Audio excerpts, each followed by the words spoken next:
Hi hello friends welcome to about film. നമ്മൾ സംസാരിക്കാൻ പോകുന്നത് വിജയ് ദേവരക്കൊണ്ട നായകനെ അഭിനയിച്ച് ഗൗതം തിന്നാനൂരിയുടെ സംവിധാനത്തിൽ നാഗവംശി പ്രൊഡ്യൂസ് ചെയ്ത് വന്നിരിക്കുന്ന കിങ്ഡം എന്ന് പറഞ്ഞ സിനിമയെക്കുറിച്ചാണ് കേട്ടോ.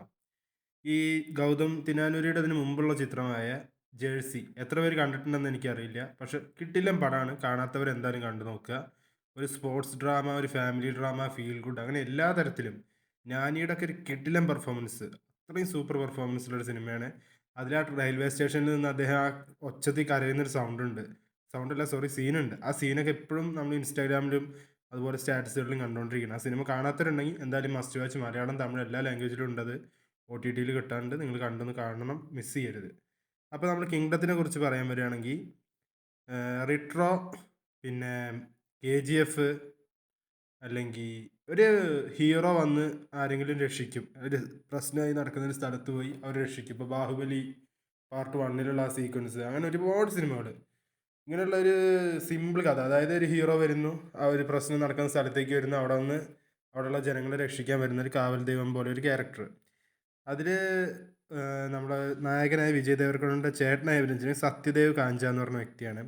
പുള്ളിക്കാരുള്ളൊരു ജയിലുണ്ട് ഇവിടെ ശ്രീലങ്ക ഏരിയയിൽ. അങ്ങോട്ട് വേറൊരു മിഷനായി പോവുകയും ശേഷം അവിടുന്ന് ചേട്ടനെ രക്ഷിക്കാൻ ശ്രമിക്കുന്നതൊക്കെയാണ് ഈ സിനിമയുടെ കഥ. സിനിമയുടെ മ്യൂസിക് ചെയ്തിരിക്കുന്നത് അനിരുദ്ധാണ്, അത് ഞാൻ പറയാം. അതിന് മുമ്പ് ഇതിലെ ആക്ടേഴ്സിനെ പറ്റി പറയണം. എനിക്ക് ഭാഗ്യശ്രീ ബോസയാണ് ഈ സിനിമയിൽ നായികയെ അഭിനയിച്ചിരിക്കുന്നത്. ഒരു കാര്യമില്ല. പിന്നെ മുരുകൻ എന്ന് പറഞ്ഞ വില്ലൻ ക്യാരക്ടർ ചെയ്തിരിക്കുന്നത് വെങ്കടേഷാണ്, മലയാളി. പുള്ളിക്കാരൻ ആ ഒരു ഇൻ്റർവ്യൂ അല്ല, ഓഡിയോ ലോഞ്ചിന് കുറച്ച് കാര്യങ്ങൾ പറഞ്ഞിരുന്നു. അതിന് 100% നീതി പുലർത്തിയ പെർഫോമൻസ് ആണ് കേട്ടോ പടത്തിൽ. കിട്ടില്ല വില്ലൻ ക്യാരക്ടറൈസേഷൻ വലിയ കാര്യമില്ല, എന്നാലും ആ പെർഫോമൻസ് കൊണ്ട് പിടിച്ചിട്ടുണ്ട്. അതുപോലെ സത്യദേവ് ദേവരക്കൊണ്ടയുടെ ഏട്ടനായിട്ട് അഭിനയിച്ചിരിക്കുന്നത് കിടിലൻ പെർഫോമൻസ് ആണ്. അദ്ദേഹത്തിൻ്റെ എല്ലാ പടങ്ങളും അത്യാവശ്യം നന്നായി. എനിക്ക് ഒരു മലയാള സിനിമ മറ്റൊരു ലാംഗ്വേജിക്ക് റീമേക്ക് ചെയ്തിട്ട് അത്യാവശ്യം നന്നായി തോന്നിയിട്ടുള്ളത് മഹേഷിൻ്റെ പ്രതികാരം ഇദ്ദേഹം നായകനായിട്ട് തെലുങ്കിലേക്ക് റീമേക്ക് ചെയ്തിട്ടുണ്ട്. അത് സൂപ്പറായിട്ടുണ്ടായിരുന്നു. കാരണം ഫഹദ് ഫാസിലിൻ്റെ പെർഫോമൻസിനോട് ഈക്വലി നിൽക്കണം എന്നുണ്ടെങ്കിൽ അപ്പോൾ അയാൾ ഒരു ഒന്നൊന്നര പെർഫോമർ ആണെന്നുള്ളതിൻ്റെ സത്യമല്ലേ, അതിലുണ്ട്. പിന്നെ ഈ സിനിമയിൽ അയ്യപ്പ പി ശർമ്മ ഉണ്ട്, അത്യാവശ്യം നല്ല പെർഫോമൻസ് ആയിരുന്നു. ബാബുരാജ് ഉണ്ട്, അധികമില്ല എന്നാലും ഉള്ള സീക്വൻസൊക്കെ അടിപൊളിയായിട്ടുണ്ട്. മൊത്തത്തിൽ സിനിമ ഒരു സ്ലോ ആൻഡ് സ്റ്റഡി പോകുന്നൊരു നൈസ് സ്ക്രീൻ പ്ലേ ആണ്, അല്ലാതെ വലിയൊരു ഹൈ സ്പീഡിലോ അല്ലെങ്കിൽ ഭയങ്കര ടപ്പേന്ന് പറഞ്ഞ് പോകുന്നൊരു പരിപാടിയേ അല്ല. സിനിമയുടെ സിനിമോട്ടോഗ്രാഫി വേറെ ലെവലാട്ടോ. ഗിരീഷ് ഗംഗാധരനാണെങ്കിലും ശരി, ജോമോൺ ടി ജോൺ, ഇവർ രണ്ടുപേരുടെ ഒരു കൊളാബ് അടിപൊളിയായിട്ട് വർക്കായിട്ടുണ്ട്.